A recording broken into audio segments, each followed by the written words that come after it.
পৃথিবীর মানুষ শুনে রেখো, জাহান্নাম উদ্বোধন করব 3 শ্রেণীর মানুষ দিয়ে, তার 1 নম্বরে থাকবে হুজুর। এই কথা আমি বলি না, হাদিস বুখারী মুসলিম। বিবেচনার কারো সুযোগ নেই। জুব্বা যত বড়ই হোক, আল খাল্লা যত বড়ই হোক, পাগড়ি যত বড়ই হোক, কথা রাসূলের না হলে জাহান্নাম হবেই।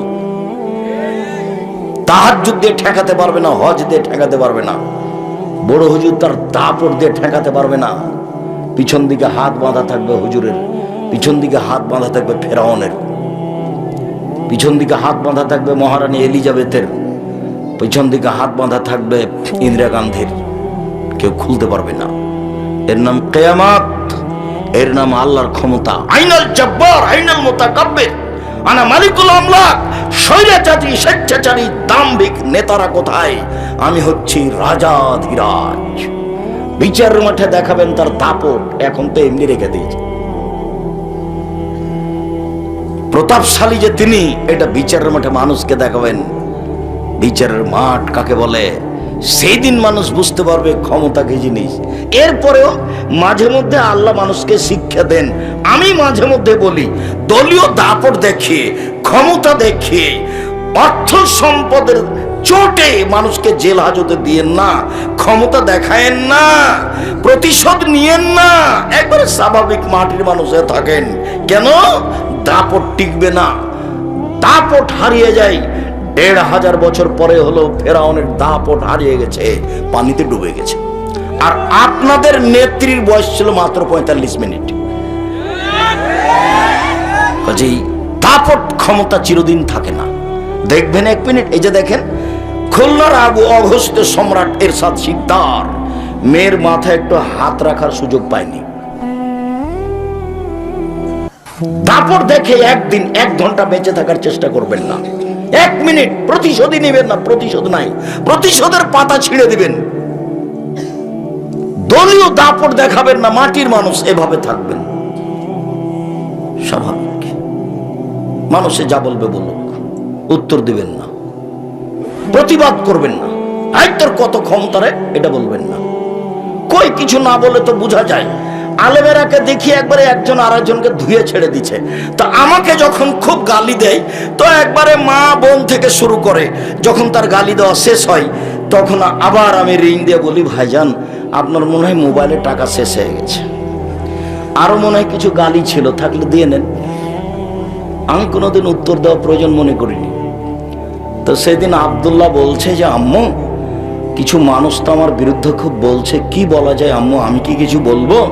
তখন আর আম্মা বলছে, প্রথম ওর আম্মা বলছে, ওর আম্মু ওর হাতটা, তার নিজের হাতটা মুখের সামনে দিয়ে বলছে যে মুখ খুলবো না। তারপর বলছে, তোমাকে আমি মানুষ করিনি পিছন দিকে দেখবা, সেই জন্য সামনের দিকে দেখবা। পিছনে ভেসে গেল, ডুবে গেল, এইটা তোমার দেখা চিরদিনের জন্য নিষেধ, মনে রেখো তুমি। ওর মা বলছে আব্দুল্লাহকে। সম্মানিত দিনী ভাই বোন, পিছনে দেখতে হবে না, মানুষের পিছনে পড়তে হবে না। মানুষ আমাকে ধুয়ে ছেড়ে দেখতে আসে যায় না। জীবনে কোনোদিন মানুষের বিরুদ্ধে মামলা করবেন না। শুধু খালি ছাড়, জান্নাত পড়ে আছে আপনার জন্য। 1, সচ্ছল অসচ্ছল অবস্থায় দান করবেন। 2, মাফ। মাফ আল্লাহ আফিরানিন নাস, যা করেছে করেছে, ঠিক আছে করেছে। বউকে গালি দিবেন না, বউকে চট করে তালাক দিতে যাবেন না, এটা শয়তান করাই। আপনি একটুতে যদি বউয়ের উপরে খেপে যান, আর বউ মহিলা মানুষের একটু বুদ্ধি থাকা দরকার। জীবনে কোনোদিন স্বামীর কাছে অভিমান করবেন না। স্বামীর কাছে অভিমান কি জিনিস? একদিনও তুমি আমাকে ঢাকা শহর দেখতে নিয়ে গেলে না, এর নাম অভিমান। তুমি একটা আমার জন্য ভালো কাপড় কিনলে না, এর নাম অভিমান। তো 4-5টা যখন অভিমান পেশ করেছে, একটা যখন পূর্ণ করেনি, তখন শয়তান ওকে বলছে ওর বউকে যে তোর স্বামী একটাও দেয় না, তোর স্বামী একটাও দেয় না, তুই এখন বল যে তোর সাথে আমি থাকবো না। তখন ওর স্বামী বলছে থাকবি না, যা। তখন বলছে তুমি তালাক দিয়ে দাও, তালাক দিয়ে দাও, তোমার সাথে থাকবো না, তোমার সাথে থাকবো না। তখন ওর স্বামী বলছে যা না, তুই, তোকে 100 তালাক দিলাম, 1000 তালাক দিলাম, তুই যা, এখনই যা। যেমন 1000-100 তালাক দিয়েছে, তেমনি শয়তান চলে গেছে। তখন বলছে যে ইন্না লিল্লাহি ওয়া ইন্না ইলাইহি রাজিউন। আমার যে ছেলে 3 জন, ছেলে মেয়ে 3 জন, যে এখন বুদ্ধি ইন্নালিল্লাহ। কি করা যায়? শয়তান কিন্তু এখন নেই। তালাক দেওয়া যখন হয়ে গেছে, ওয়ে বলেছে তুই আমাকে তালাক দিস না কেন, তুই যে আমার কোনো কথা শুনিস না, একবার আমার অভিমান করলো করি না, তোর সাথে আমি থাকবো না। তখন এ বলছে থাকবি না, যা তুই তালাক দিয়ে দে না। তখন বলছে তোকে তালাক দিলাম, 1000 তালাক দিলাম, 100 তালাক দিলাম, 1 কোটি দিলাম। তো যখন তালাক দেওয়া হয়ে গেছে তখন আর শয়তান নেই। ইন্নালিল্লাহ। আমাদের 3টে ছেলে মেয়ে আছে, এখন বুদ্ধি। তো পাশের ইমামকে জিজ্ঞাসা করেছে, তখন ইমাম সাহেব বলেছেন দিতে হবে। তখন বলছে ইন্নালিল্লাহি ওয়া ইন্না ইলাইহি রাজিউন। আর কোন পথ? আব্দুর রাজাক সাহেবকে বলে দেখেন কি বলে। ভাইজান খুব বেকাতে পড়েছি, খুব বিপদে পড়েছি। কি হয়েছে? রাগে বশত আমি আমার বউকে 1000 তালাক দিয়েছি, সহ্য করতে পারিনি, খুব রাগ বেড়ে গেছে ওর কথার কারণে। আচ্ছা ঠিক আছে, কি আর বলবো, বউকে তালাক দিয়েন না, 2টা মারিয়েন। তালাক দিলে পাতা শেষ। তালাক শব্দটা মুখে বের করবেন না। তালাক যদি দিতেই হয় তাহলে মানুষ সমাজে বসে মিল খাচ্ছে না, তাই সিদ্ধান্ত নিতে হবে বৈঠকে। মুখে বলবেন না যখন তখন। তালাক খুব কঠিন জিনিস। জিদ করে বললেও সত্য, রাগ করে বললেও সত্য, তৎ করে বললেও সত্য। তালাক তালাকই। হায়েজ অবস্থায় বললেও তালাক, ভালো অবস্থায় বললেও তালাক, তৎ করে বললেও তালাক, মজাক করে বললেও তালাক। তালাক চূড়ান্ত। অতএব তালাক শব্দই ব্যবহার করতে পাবে না। মন খারাপ হয়েছে, 2 লাঠি মারো বউকে, তালাক ব্যবহার করা হবে না। খুব সাবধান থাকতে হবে। শয়তান খালি এটাই করে, শয়তান খালি এটাই করে, শয়তান খালি এটাই করে, তার কাজই এটা। সময় ধরে দিনী বোনকে বলতে চায় এভাবে এভাবে থাকবেন। উপস্থিত বৈঠকের মুসলিম বোন, কথা বলছো কেন? মুখ বন্ধ করো। একজন মহিলা আর একজন মহিলার গায়ের উপর দিয়ে চলে গেলে মুখ খুলবেন না, মুখখান বন্ধ রাখেন। এইভাবে স্বামীর সংসারে থাকবেন। আপনি যেভাবে রাখবেন সেভাবেই আমি খুশি। আমি সিরাজগঞ্জের গ্রামের মেয়ে, লবণ ভাতেই খুশি। আপনার যদি মোটা কাপড় চলে, মোটা কাপড়েই আমি খুশি। আপনার যদি চিকন কাপড় চলে, আমি চিকন কাপড়েই খুশি। আপনি যাতে খুশি আমিও তাতে খুশি। আমি আপনার পায়ের নিচে জীবনকে মিশিয়ে দিতে চাই। আপনার সন্তুষ্টিতে আমি জান্নাত কিনতে চাই, আমি অন্য কিছু চাই না। তখন শয়তান নিচু হয়ে চলে যাবে, যে হলো না রে। শয়তান তো আর কোনো সুযোগ পাচ্ছে না। শয়তান এখন কি বলবে? শয়তানকে চলে যেতে হবে, কোনো পথ নাই। সহজভাবে জীবিকা নির্বাহ করেন স্বামীর সাথে। জীবনে কোনোদিন স্বামী আপনার বিরুদ্ধে মুখ খুলতে পাবে না। তাহলে সংসার সুন্দর হবে। খামাখা ঝগড়াঝাটি দিয়ে, কত কথা দিয়ে সংসার করছেন, এগুলো কি হবে? আল্লাহর নবী আমাকে একটা আমলের কথা বলেন যাতে আমি জান্নাতে চলে যাব। তখন আল্লাহ রাসূল বলছেন, ও মামা তুমি সিয়াম পালন করো। ইবাদতের জগতে সিয়ামের মতো কোনো ইবাদত নেই। এদিকে দেখেন, এটা হলো সিয়াম, রোজা। ইবাদতের জগতে এমন কোনো ইবাদত নেই, সালাত, যে সিয়ামের সমপর্যায়ের হতে পারে। জি না। ইবাদতের জগতে এমন কোনো ইবাদত নেই। হজ, এটা সিয়াম, যে হজ ইবাদত সিয়ামের মতো। তাহাজ্জুদ, তাহাজ্জুদ সিয়াম, তাহাজ্জুদ সিয়ামের মতো। কোরআন তেলাওয়াত, কোরআন তেলাওয়াত সিয়ামের মতো। এমন কোন ইবাদতই নাই পৃথিবীতে যেটা সিয়ামের সমপর্যায়ের হতে পারে, যেটা সিয়ামের মতো হতে পারে। এই কথা আল্লাহ নবী বলছেন। সিয়াম ইবাদতের জগতে ভিন্ন ধরনের ইবাদত। আল্লাহ নবী বলেন, শোনো, সিয়াম পালনকারীরা বিচারের মাঠে জান্নাতে যখন যাবে তখন ফেরেশতারা 8টা দরজা থেকে ডাক। জান্নাতের 8টা দরজা, জাহান্নামের 7টা দরজা। জাহান্নামে একটা দরজা 7টা, জান্নাতে একটা দরজা 8টা। ঢোকার সময় একটা দরজা আছে হজ পালনকারীর জন্য, একটা আছে যাকাত দেয় তাদের জন্য, একটা আছে সিয়াম পালন করে তাদের জন্য, একটা আছে সালাত আদায় করে তাদের জন্য। সব দরজা থেকে ফেরেশতারা ডাকবেন। তো তো আমাদের আবু বকর সিদ্দিক রাদিয়াল্লাহু তাআলা আল্লাহ নবীকে বলছেন, আল্লাহ নবী সব দরজা থেকে ডাকবে এমন কি কেউ হবে? এই ছেলে, মোবাইল বন্ধ থাকবে, এখন মোবাইলে কোনো কথা হবে না। আল্লাহ নবী এমন কি কেউ হবে যাকে সব দরজা থেকে ডাকা হবে? হ্যাঁ, তুমি তার মধ্যে। এই কথা আল্লাহ নবী কার ব্যাপারে বললেন? আবু বকর সিদ্দিক রাদিয়াল্লাহু তাআলার ব্যাপারে বললেন। এইবার বলি যে সিয়াম পালনকারীর শেষ ব্যক্তি ঢুকে গেলে এই দরজাটা বন্ধ করা হবে, তখন বাকি 7টা দরজা খোলা আছে। এই ছেলে, আপনারা একটু খেয়াল করেন, সিয়াম পালনকারীর শেষ ব্যক্তি ঢুকে গেলে এই দরজাটা কি করা হবে? বন্ধ করা হবে, বাকিগুলো খোলা আছে। তাহলে হজ পালনকারী যাকাত দেওয়ার দরজা দিয়ে ঢুকতে পারবে, দানকারী সালাত আদায়কারী দরজা দিয়ে ঢুকতে পারবে, কিন্তু দান করে সিয়ামের দরজা দিয়ে ঢুকতে পারবে না। হজ করে সিয়ামের দরজা দিয়ে ঢুকতে পারবে না। শুধু একই শ্রেণীর মানুষ এই দরজাতে ঢুকবে যারা কি করেছে? সিয়াম পালন করেছে। এটা ঢোকা শেষ হয়ে গেলে এটা ক্লোজ হয়ে যাবে, বন্ধ। এটা ভিন্ন ধরনের ইবাদত, এর সাথে কারো মিল নেই। রাসূল সাল্লাল্লাহু আলাইহি সাল্লাম বলেন, বিচারের মাঠে কোরআন এবং সিয়াম আপনার ব্যাপারে সুপারিশ করবে। বলবে, প্রতিপালক এই লোকটা আমাকে পালন করতে গিয়ে প্রবৃত্তি ত্যাগ করেছে, খাদ্য ত্যাগ করেছে দিনে, একে তুমি জান্নাতে দাও। তখন আল্লাহ বলবেন, ঠিক আছে সিয়াম রোজা তোমার কথা আমি মেনে নিলাম, লোকটাকে জান্নাতে দিলাম। বিচারের মাঠে আপনার পক্ষে কথা বলবে, 1 সিয়াম রোজা, 2 কোরআন, 3 হজ করতে গিয়ে টাকা যদি বৈধ থাকে তাহলে কালো পাথর, 4 আঙ্গুল, যে আঙ্গুলে তাসবিহ গণনা করেন, জীবনে কোনোদিন ভুলেও তাসবিহ দানা তাসবিহ গণনা করবেন না। রাসূলকে অপমান করা হবে, হোক না কেন 1000 দানার, হোক না কেন 500 দানার। সবাই যদি তাসবিহ দানায় তাসবিহ পাঠ করে তো আপনি করবেন না। আব্দুর রাজ্জাক সাহেব একটা কথা শোনেন, আঙ্গুলে করলে খালি ভুল হয়, তাসবিহ দানায় ভুল হয় না। জীবনে যদি একদিনও ঠিক না হয় তবু নেকি হবে, কেন এটাই পদ্ধতি।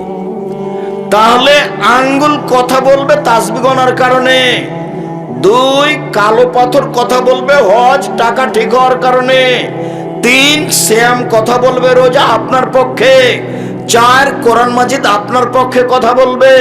বিচারের মাঠ খুব কঠিন, ওই সময়তে যদি আপনার পক্ষে কিছু কথা বলে তাহলে তো বিশাল কিছু হলো। আপনার পক্ষে কথা বলবে। সিয়াম ভিন্ন ধরনের ইবাদত। আল্লাহ রাসূল বলেন, পৃথিবীর মানুষ শুনে রেখো, কুল্লু আমাল ইবনে আদম ইজাফুল হাসানাতু বিআশরি আমসালিহা আলা সাবমিয়াতি যিব। আদম সন্তানের সব নেকি 10 থেকে 700, আরো আরো আরো। আদম সন্তানের সব নেকি 10 থেকে 700, আরো আরো আরো। আদম সন্তানের সব নেকি 10 থেকে 700, আরো আরো আরো। আল্লাহ তাআলা বলেন, তবে সিয়াম, তবে রোজা, তবে সিয়াম। সিয়াম আমার ব্যাপার, ওয়ানা আজিজি বিহি, প্রতিদান আমি দিব। সিয়াম আমার ব্যাপার, প্রতিদান আমি দিব। সিয়াম আমার ব্যাপার, প্রতিদান আমি দিব। আমার কারণে তো সে 2টা জিনিস ত্যাগ করেছে, 1 খাদ্য, 2 প্রবৃত্তি। খাদ্য সবাই ছাড়তে পারে, প্রবৃত্তি কি জিনিস? ঘুম থেকে উঠে দাড়ি চাঁচলে তাকে প্রবৃত্তি বলে, প্যান্টটা টাকনুর নিচে রাখলে তাকে প্রবৃত্তি বলে, দোকানে বসে আড্ডা পিটলে তাকে প্রবৃত্তি বলে, সুদ খালে, ঘুষ দিলে, মারামারি করলে, জেল হাজত দিলে, মানুষকে অপমান করলে তাকে প্রবৃত্তি বলে, দলীয় দাপটে জীবিকা নির্বাহ করলে তাকে প্রবৃত্তি বলে, মহিলার সামনের চুল ছোট করলে তাকে প্রবৃত্তি বলে, আস্কারা মাস্কারা মুখে হাতে চোখে লাগিয়ে জাতির সামনে গেলে তাকে প্রবৃত্তি বলে, স্কিন পায়জামা পরে জাতির সামনে গেলে তাকে প্রবৃত্তি বলে, নখ বড় রেখে নেইল পালিশ দিলে তাকে প্রবৃত্তি বলে, বেপর্দা হয়ে চললে তাকে প্রবৃত্তি বলে। ওরা রোজা থাকে, ওরা সিয়াম থাকে না। এই ছেলে, সিয়াম মানে কি বলো? বিরত থাকা। আর রোজা মানে উপবাস থাকা।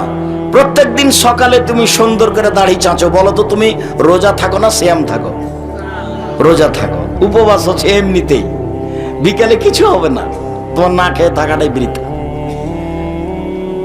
একবারে সুন্দর করে টিভি চালু করেছো, রাত 12টা পর্যন্ত চলছে, চ্যাংড়া পিলা বসে আছে, চা খাচ্ছে, আড্ডা পিটছে, তুমিও মনে করছে মাঝে মধ্যে চা খাচ্ছে আমার টাকা ইনকাম হচ্ছে, একদিন দিকে দোকানটাই নাই। এলো হলো প্রবৃত্তি। সম্মানিত দিনী ভাই বোন, কথা কাছিয়ে নি, লম্বা করে বলতে চেয়েছিলাম, অন্যদিকে কথা বলতে সময় চলে গেছে, সাথে সাথে অনেক 1-1.5 ঘন্টা দেরিতে এসেছি এটাও। অতএব কথা গুটিয়ে নিয়ে এবার চলেন মুহররমের সিয়াম। যখন আল্লাহর নবী মুহররমের সিয়াম থাকলেন এবং থাকতে বললেন, তখন সাহাবীগণ বলছেন, বলেন কি আরে মুহররমের 10 তারিখ তো অনেক বড় দিন, ইহুদি খ্রিস্টানের বড় দিন। এই দিনে আল্লাহ ফেরাউনকে ডুবিয়ে দিয়েছেন সদল বলে, এই দিনে মূসাকে আল্লাহ বাঁচিয়ে দিয়েছেন সদল বলে।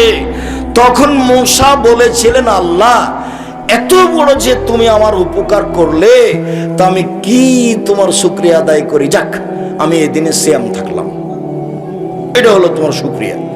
তো আমাদের নবী বলছেন, ও মদিনার ইহুদিরা, তোমরা মুহররমের 10 তারিখে সিয়াম থাকো কেন? তখন ইহুদিরা বলল, এটা আমাদের বড় দিন, এই দিনে আল্লাহ মূসাকে বাঁচিয়ে দিয়েছেন সদল বলে, ফেরাউনকে ডুবিয়ে দিয়েছেন সদল বলে। মূসা শুকরিয়া আদায় করতে সিয়াম থেকেছিলেন। আমাদের নবী বলছেন, আমি মূসার চেয়ে বেশি হক রাখি, এই দিন শুকরিয়া আদায় করার জন্য আমিও থাকলাম। যেমন বললেন, নবীগণ বলছেন, বলেন কি আপনি, এই দিন তো ইহুদিদের বড় দিন, এই দিনে তো সিয়াম থাকা যাবে না, ওদের এটা বড় দিন, আপনি বলছেন ওদের বিরোধিতা করতে হবে। তখন আল্লাহ রাসূল বলছেন, শোনো আমার সাহাবীরা, লাইন বাকাইতু সানাতাল কাবেলা লা সুমান্না তাসিয়া, সামনে বছর বেঁচে থাকলে 9 তারিখও সিয়াম থাকবো। মুহররমের 9 তারিখ হবে বিরোধিতা, আর 10 তারিখ হবে শুকরিয়া। মনে থাকবে না? মুহররমের কয়টা সিয়াম হলো? 2টা, একটা বিরোধিতা আর একটা শুকরিয়া। মুহররমের সিয়াম থাকবেন 2 দিন, বিগত 1 বছরের পাপ ক্ষমা হবে। আল্লাহ নবী বলেন, সিয়ামে আরাফা, কেউ যদি আরাফার একদিন সিয়াম থাকে তাহলে আগে পরে 2 বছরের পাপ ক্ষমা হবে। রাসূল সাল্লাল্লাহু আলাইহি ওয়াসাল্লাম বললেন, কেউ যদি রমজানের সিয়াম থাকে, তারপরে প্রত্যেক মাসে 3 দিন 13, 14, 15। মহিলাদের ঋতুর হাইজের কারণে চাঁদের 13, 14, 15 না হয়ে পরে হয়ে যেতে পারে, তখন 20, 21, 22, 23, 25, 26 হলে কোনো সমস্যা নেই। 3 দিন 3 দিন সিয়াম থাকলে সারা বছর সিয়াম পালনের নেকি হবে। রাসূল সাল্লাল্লাহু আলাইহি ওয়াসাল্লাম বললেন, মান সামারা মাজানা সুমাত বাউ সিত্তান মিন শাওয়াল কানা কা সিয়ামি তাহরি কুল্লিহি। কেউ যদি শাওয়ালের 6টা সিয়াম থাকে আর রমজানের থাকে, তাহলে সে সারা বছর সিয়াম পালনের নেকি পেল। 6টা আর রমজান, 6টা আর রমজান, 6টা আর রমজান, সারা বছর সিয়াম পালন। তাহলে 1 প্রতি মাসে 3 দিন, আর রমজান সারা বছর সিয়াম পালন। 2 শাওয়ালে 6টা আর রমজান, তাহলে সারা বছর সিয়াম পালন। একটু উপস্থিত বৈঠকের দিনই মুসলিম বোন, কথা বলছেন কেন? মুখখান বন্ধ রাখেন। আগে হায়েজের ছুটে যাওয়া সিয়াম পালন করতে হবে শাওয়াল মাসে, কথা ঠিক নয়। হায়েজের রমজানে যে সিয়াম ছুটে গেছে, ওটা মরা পর্যন্ত সময়, যেদিন পারবেন সেদিন করবেন। এই ছেলে, ওরা যে কথা বলে আমি শুনতে পাই, তুমি শুনতে পাও না, এই পাড়ার ছেলেরা কোথায়? পাহারা দাও, এখানে পাহারা দাও, মসজিদে পাহারা, ওখানে পাহারা দাও। এইসব যুবক যারা সামনে দিয়ে হেঁটে চলে যায়, তাদের তো একটা লজ্জা থাকা দরকার। তুমি নিজেকে পশু প্রাণী মনে করো কেন? আমি এখানে কথা বলি, তুমি এভাবে লজ্জাহীন ভাবে হাঁটো কি করে? তুমি কি নিজেকে গরু ছাগল মনে করছো? আমি তো এটা মনে করিনি। তুমি কি নিজেকে পশু প্রাণী মনে করছো? আমি তো মনে করিনি তোমাকে পশু প্রাণী মনে করিনি। আমি আল্লাহর নবীর কথা বলছি, তোমার বুদ্ধি হয়েছে, তুমি মানুষ। আমি তোমাকে গরু ছাগল মনে করিনি, তুই নিজেকে গরু ছাগল মনে করছো কেন? তুমি নিজেকে পশু প্রাণী মনে করছো কেন? বুঝে না ওরা, অন্তর আছে বুঝে না, বোঝা দরকার। দেখেও দেখে না ওরা, চক্ষু আছে দেখে না, দেখা দরকার। শোনেও শোনে না ওরা, কান আছে শোনে না, শোনা দরকার। ওলায়েকা কালা আনাম, তারা পশু প্রাণীর মতো, তারা গরু ছাগলের মতো, তারা কুকুর শ্রীলের মতো, বালু মাজাল বরং তার চেয়ে খারাপ। রাসূল সাল্লাল্লাহু আলাইহি সাল্লাম বললেন, পৃথিবীর মানুষ শুনে রেখো, 2 দিন সাপ্তাহিক রিপোর্ট পেশ করা হয় আল্লাহর কাছে পাপ নেকি। বৃহস্পতিবার, সোমবার। আমি মুহাম্মদ সাল্লাল্লাহু আলাইহি সাল্লাম পছন্দ করি, ভালোবাসি। আইরফা আমালি ওয়া নাসাইম, সাপ্তাহিক রিপোর্ট যখন আল্লাহর কাছে দেওয়া হবে, তখন আল্লাহ দেখো দেখো আমার রিপোর্ট দেখো, সেম অবস্থায় দেখো, এনে দেখো, সেম অবস্থায় দেখো। তো আল্লাহর নবী তার রিপোর্টটা আল্লাহকে কোন অবস্থায় দেখাতে চাইতেন? সেম অবস্থায়। আজ থেকে বৃহস্পতিবার, সোমবার সিয়াম থাকতে হবে, জরুরি, থাকতেই হবে। থাকেন, ফরজ বলিনি আমি। কেন থাকেন না? থাকেন না কেন? কি হয়েছে থাকেন না কেন? সাহারি খেয়েই থাকতে হবে, জরুরি, এটা সুন্নাত। আমার জীবনে সাহারি খেয়ে সিয়াম থাকা হয়ই নাই, এমনিতে আছে। ছাত্র জীবনে থাকতাম, এখন ওটা হিসাবই আসে না, মানে সাহারি খেতে হবে পরিবেশই আসে না। আমি তো চট্টগ্রাম থেকে আসছি, সকাল 8টা হয়ে যাবে রাস্তাতে, কিসের সাহারি? তাড়াহুড়া করছি, ক্লাসে যেতে হবে। থাকেন না কেন সিয়াম? কেন বৃহস্পতিবার থাকেন না? কেন সোমবারে থাকেন না? থাকেন না কেন? উপস্থিত বৈঠকের মুসলিম বোন, আপনি থাকেন না কেন? বাড়িতেই তো থাকেন। হাটে যাওয়া লাগে আপনাকে, বাজারে যাওয়া লাগে আপনাকে, যান নাকি? ভ্যানিটি ব্যাগ নিয়ে যান নাকি? ছি ছি ছি ছি ছি। স্বামী মরে গেছে, দেবর মরে গেছে, ভাসুর মরেছে, ভাইয়ের ছেলেরা মরেছে, বোনের ছেলেরা মরেছে, সবই মরে গেছে, আপনি একাই আছেন। আপনি কেন ভ্যানিটি ব্যাগ করে হাতে করে বাজারে যান? আপনার শরম হয় না কেন? কেন যাবেন? যাবেন কেন? কই আমরা তো যাই না, আমরা তো বেঁচে আছি। আমাদের বাড়িতে তো বাজারে যাওয়া কতটা স্বপ্নেও দেখে না, আমরা পুরুষ মানুষই যায় না। আমি এখন পর্যন্ত কোনোদিন চায়ের স্টলে বসিনি। ভিতরে চায়ের স্টল আছে।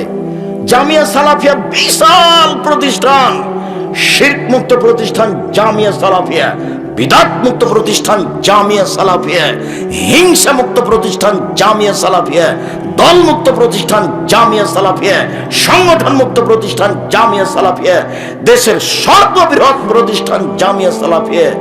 শিক্ষক মানে শিক্ষক সংখ্যায়, শিক্ষক গুণে, আয়াতনে, যেটা রাজশাহীতে আছে ডাঙ্গিপাড়া, সেটা প্রায় 40 বিঘা জমির উপরে। যেটা মেয়েদের তানোরে রেডি হচ্ছে, এটা প্রায় 77 বিঘা জমির উপরে। যেটা আপনার রূপগঞ্জ, নারায়ণগঞ্জ, ঢাকা, কাঞ্চন ব্রিজ 21 নম্বর সেক্টরের সাথে লাগা, এটা প্রায় 100 বিঘা জমির উপরে। যেটা দিনাজপুরে, সেটা প্রায় 20 বিঘা জমির উপরে। 8-10 বিঘা জমি আছে ফেনীতে, 8-10 বিঘা জমি আছে কুষ্টিয়ায়, 8-10 বিঘা জমি আছে ময়মনসিংহে। এরকম বহু জেলায় জমি আছে, চট্টগ্রাম শহরে আছে, যেগুলোতে জামিয়া সালাফিয়া গড়ে উঠবে। এখন জামিয়া সালাফিয়া প্রায় আপনার 5000-এর বেশি, 300 জনের বেশি শিক্ষক শিক্ষিকা আছে। প্রায় বেতন লাগে এখন প্রতি মাসে 40 লক্ষ প্রায়। কিভাবে চলে সেটা আমি নিজেও জানি না। তবে জামিয়া সালাফিয়া বৈদেশিক সংস্থা দিয়ে চলে না, কোন দেশের বিত্তশালী দিয়ে চলে না, দেশের সরকারি অনুদানে চলে না। জামিয়া সালাফের শিক্ষক বাইরে আদায় করতে যেতে পাবে না, রসিদ বহি বাইরে ব্যবহার হয় না। কিভাবে চলে? আপনি আমি 5 টাকা, 10 টাকা, 5000, 50,000 টাকা দিয়ে এভাবেই চলে, চলছে তো, এবং খুব ভালো অবস্থায় চলছে। জামিয়া সালাফে আপনি স্বাভাবিকভাবে ঢুকতে পাবেন না, পাহারাদার আছে, রিসিপশন আছে, পূর্ণ পরিচয় ছাড়া আপনাকে চলে যেতে হবে, ঢুকতেই পাবেন না। এদেশের ভিন্ন ধরনের প্রতিষ্ঠান জামিয়া সালাফিয়া, একটি কওমি মাদ্রাসা, পাহারাদার দিয়ে চলে আর রিসিপশন দিয়ে চলে। আবার মেয়েদের এখানে রিসেপশন আছে, পাহারাদার পুরুষ আছে বাইরে, ভিতরে মহিলা পাহারাদার আছে, আবার রিসেপশন আছে, তার নাম জামিয়া সালাফিয়া। 519 জন খালি এতিমি আছে, 519 জন খালি এতিমি আছে। যাবেন, এই যে 13-14 সম্মেলন, সৌদি আরবের বক্তা থাকবেন, পাকিস্তানের থাকবেন এহসান এলাহি জহিরের ছেলে ইবতেসাম এলাহি জহির। পাকিস্তান থেকে যারা আসছেন কয়েকজন তারা থাকবেন, নেপাল থেকে আসছেন, ভারত থেকে আসছেন। এই যে আপনার প্রতিষ্ঠান, নিজের প্রতিষ্ঠান আহলে হাদিসের জামিয়া সালাফে, রূপগঞ্জ, নারায়ণগঞ্জ, ঢাকা, পূর্বাচল, কাঞ্চন ব্রিজের পাশে, দেশের সর্ববৃহৎ প্রতিষ্ঠান, প্রায় 100 বিঘা জমির উপরে, যেখানে একটা মসজিদ তৈরি হচ্ছে 200 শতক জমির উপরে, যার একতালে 7 থেকে 10,000 মানুষ সালাত আদায় করতে পারবে। খালি জমি মসজিদের 200 শতক, 2 একর। নিজের জিনিস দেখতে যাবেন। 13-14 সম্মেলন আছে এই ফেব্রুয়ারি 13-14। পাকিস্তানের আলোচক, নেপালের আলোচক, ভারতের আলোচক, সৌদি আরবের আলোচক, বাংলাদেশের আলোচক থাকবেন সেখানে। নিজস্ব সম্পদ, নিজস্ব সম্মেলন। কেউ আপনাকে অপমান করবে না, এমন কোন বৃত্তশালী না আপনাকে খাটো করার মানুষ আছে। কেউ খাটো করার কোনো মানুষই নাই, অটোমেটিক চলছে কচুর পাতার পানির মতো। আমি বলেছি আমি হলাম কচুর পাতার পানি, একটু বাতাস আসে টলমল টলমল করে পড়লো, নিচে কোনো ভিত্তি নেই, এমনিতে চলছে শূন্যের উপরে। তার নাম জামিয়া সালাফিয়া। কেউ দলের কথা বলতে পারবে না, সংগঠনের কথা বলতে পারবে না, মুখ খোলা নিষেধ। দলের দাওয়াত দিতে আসেনি কোনোদিন, শুধু কোরআন এবং সহিহ হাদিস। এই যে আজকেও বলছি, এই যে দেখেন কোন কোন দিনে সিয়াম থাকবেন, বৃহস্পতিবার, সোমবার। কেন থাকবেন? আল্লাহর কাছে রিপোর্ট যায় এই 2 দিনে। এবার চলেন মাসিক রিপোর্ট, এটাই শেষ। বাৎসরিক রিপোর্ট, বাৎসরিক রিপোর্ট পেশ করা হয় শাবান মাসে। ওসব এমনি জায়েদ বলছেন যে আমি আল্লাহর নবীকে বললাম, আল্লাহর নবী আপনি শাবান মাসে এত সিয়াম থাকেন কেন? লামারা কান তাসুমা মিন শাহরিন মিন বিশারিন মিন শাহরিন মা তাসুমু ফি শাবান। শাবান মাসে যত সিয়াম পালন করতে দেখি, অন্য মাসে তো তত দেখি না। আপনি শাবান মাসে এত সিয়াম থাকেন কেন নবী? আল্লাহ নবী তখন বলছেন, আরে শোনো শোনো, শাবান এমন একটা মাস, রজব ও রমজানের মাঝে, শাবান এমন একটা মাস, রজব ও রমজানের মাঝে মানুষ তাতে বেখিয়াল থাকে। তুরফাউল আমাল ইলা রাব্বিল আলামিন। বাৎসরিক রিপোর্ট এই মাসে পেশ করা হয়, মানুষ বুঝে না। বাৎসরিক রিপোর্ট এই মাসে পেশ করা হয়, মানুষ বুঝে না। আমি ভালোবাসি বাৎসরিক রিপোর্ট আল্লাহর কাছে পেশ করা হোক, তখন আল্লাহ দেখুক যে আমি সিয়াম আছি। এই জন্য আমি শাবান মাসে বেশি বেশি সিয়াম থাকি। মানে শাবান মাসে কোন দিনে রিপোর্ট পেশ করা হয় তার নবীর জানা ছিল না, তাই তিনি বেশি বেশি সিয়াম থাকতেন। কোনো হাদিসে এসেছে 15 দিন, কোনো হাদিসে এসেছে 20-25 দিন, কোনো হাদিসে এসে 2-1 দিন বাদ দিতেন, কোনো হাদিসে এসেছে প্রায় শাবান, খালি রিপোর্ট ধরার জন্য। কিভাবে ভারত, বাংলাদেশ, পাকিস্তানের আলেম ওলামা জেনে নিলেন সেদিন 15ই শাবান। তাই তারা কলকারখানা, অফিস আদালত, কোর্ট কাছারি, শিক্ষা প্রতিষ্ঠান বন্ধ করে রাতে গোসল করে গোলাপ আতর মেখে দিনে সিয়াম থাকে। নগদ মিথ্যা, রাসূলের পদ্ধতিতে আসেন না হলে জিজ্ঞাসা আবার করেন। সাহাবী জিজ্ঞাসা করছেন, আল্লাহর নবী আপনি এত বেশি সিয়াম থাকেন কেন শাবান মাসে, বলেন তো একটু। তো আল্লাহ নবী উত্তরে কি বললেন? যে এই মাসে কি করা হয়? রিপোর্ট পেশ করা হয়। কেন বলবেন? বলবেন যে 15 শাবান, বাস।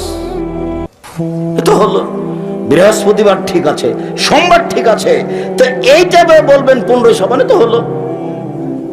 15 শাবান না বলে বলছেন আমি বেশি থাকি রিপোর্ট ধরার জন্য, আমি বেশি থাকি রিপোর্ট ধরার জন্য। ধর্ম পাগল হয়ে গেছে।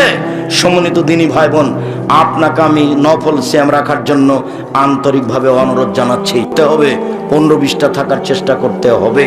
বৃহস্পতিবার, সোমবার সিয়াম থাকার জন্য আন্তরিকভাবে অনুরোধ জানাচ্ছি। ইবাদতের জগতে ভিন্ন ধরনের ইবাদত সিয়াম। আপনাকে আমি প্রতি মাসে 3 দিন, আপনাকে আমি আরাফার 1 দিন, মুহররমের 2 দিন, শাওয়ালের 6 দিন সিয়াম পালনের জন্য আন্তরিকভাবে অনুরোধ জানাচ্ছি।